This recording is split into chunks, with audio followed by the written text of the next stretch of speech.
حافظ آباد سے نمائندہ سٹی رنگ نیوز ملک جاوید اختر کی رپورٹ کے مطابق انصار موومنٹ پاکستان حافظ آباد کے صدر صوبہ پنجاب صدر ملک ویلفیئر فاؤنڈیشن حافظ آباد ملک غلام یاسین کے دفتر آمد اور مبارکباد پیش کی اور ان کی ملک برادری کے لیے کی گئی کاوشوں اور خدمات کو سراہا۔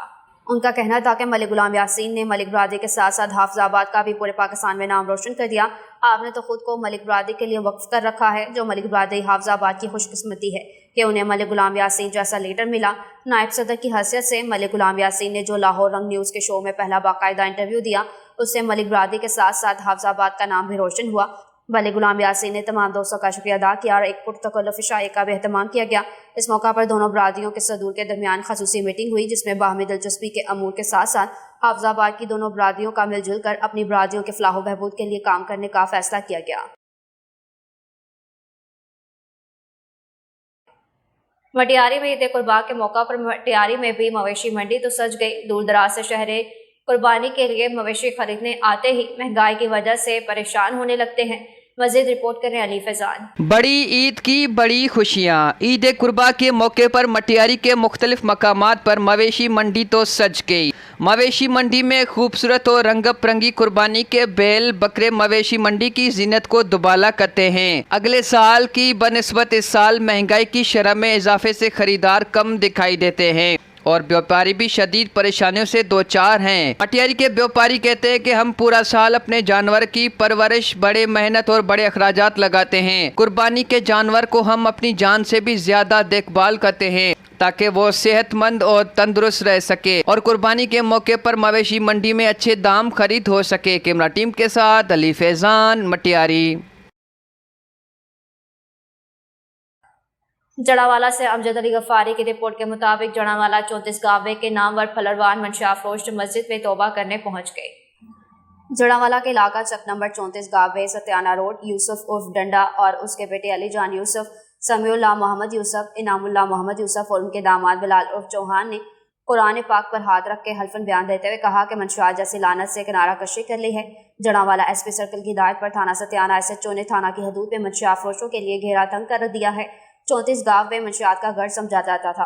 ایس پی جڑاوالا نے تحصیل بھر کے تھانوں کی حدود سے منشیات کی صفائی کی ہدایت کی تھی۔ ستیانہ روڈ 34 گاوے کے مشہور یوسف پھلروان نے اہل گاؤں کے سامنے مسجد میں قرآن پاک پر حلف اٹھا لیا کہ ہم آئندہ اس لعنت کے پاس بھی نہیں جائیں گے، ہمیں ایک موقع دیا جائے۔ اہل گاؤں کا بھی کہنا ہے کہ ایک بار ان کو سدھرنے کا موقع دیں، اگر دوبارہ اس گھرانے کا کوئی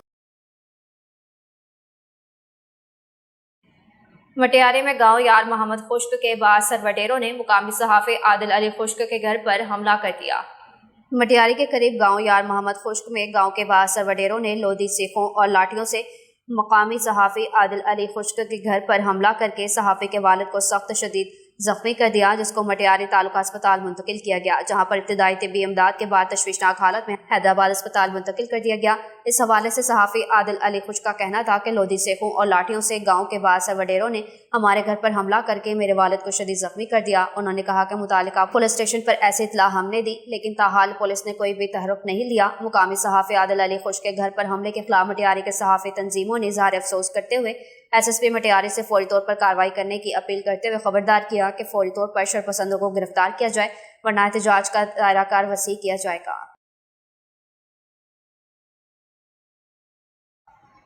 سمندری کے نواحی گاؤں میں پپیتا کی بہتر پیداوار، سنبھال اور مارکیٹ تک رسائی کے موضوع پر ایک روزہ تربیتی سیمینار کا انعقاد کیا گیا، جس میں ایگریکلچر یونیورسٹی فیصل آباد کے ماہرین سمیت زراعت کے دیگر اداروں سے ماہرین نے شرکت کی۔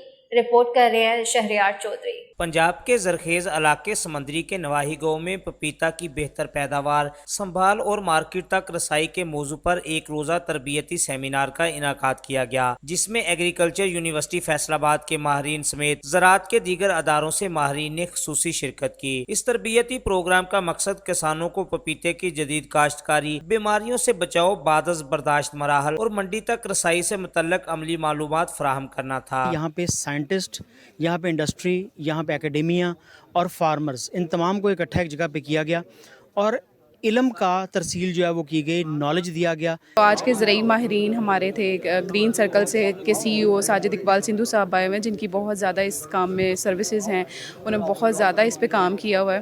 تو ایک بہت ہی انفارمیٹیو اور ایک اچھا سیشن تھا. یہ صرف اس میں ہم نے بہت ساری سکسیس سٹوریز کا بھی ذکر کیا ہے تاکہ ہمارے کسان زیادہ سے زیادہ پپیتا کو کاشت کریں اور اس سے زیادہ ریٹرن حاصل کریں. ہم نے کوشش کی ہے کہ تمام سٹیک ہولڈرز ایکڈیمیا سے, ریسرچ سے اور پرائیویٹ سیکٹر سے ہم ان کو بلائیں اور کسان کی جو پپیتے کے بارے میں پروڈکشن ٹیکنالوجی اس کے بارے میں رہنمائی فراہم کریں. ایگریکلچر یونیورسٹی فیصل آباد کے ماہرین نے کسانوں کو پپیتے کی اقسام, پیداوار بڑھانے کے سائنسی طریقے پر مفصل لیکچرز دیے. یہ سیمینار نہ صرف کسانوں کے لیے سیکھنے کا ایک مؤثر موقع ثابت ہوا بلکہ ایگریکلچر یونیورسٹی فیصل آباد جیسے معتبر ادارے کی شرکت نے اس کی افادیت کو مزید بڑھا دیا. اگر اس قسم کی عملی تربیت کا تسلسل قائم رکھا جائے تو چھوٹے کسان بھی عالمی مارکیٹ کے تقاضوں کو پورا کرنے کے قابل ہو سکتے ہیں.